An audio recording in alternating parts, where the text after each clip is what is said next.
បាទសួស្តីទាំងអស់គ្នានៅក្នុងវីដេអូនេះយើងមកសិក្សាអំពីបាទសម្ភារៈនៅក្នុងបន្ទប់ទឹកមួយចំនួនណាអូខេទាំងអស់គ្នាមកមើលពាក្យរបស់យើងមកដែលតាក់ទងជាមួយនឹងសម្ភារៈក្នុងបន្ទប់ទឹកបាទពាក្យទី1យើងអានថា basin ទាំងអស់គ្នា B បើណា A នេះស្រៈ A S I នេះស្រៈ N ណា basin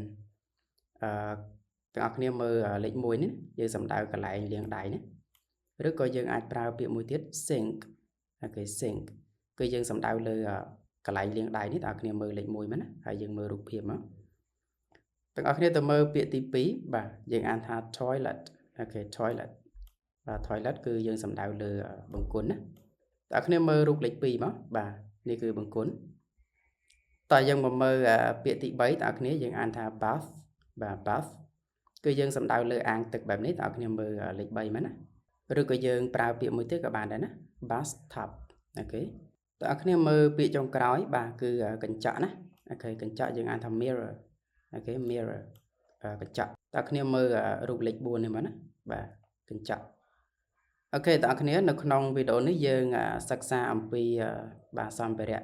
នៅក្នុងបន្ទប់ទឹកមួយចំនួនណាចំពោះបងប្អូនដែលចង់សិក្សាអាច comment ពាក្យថារៀន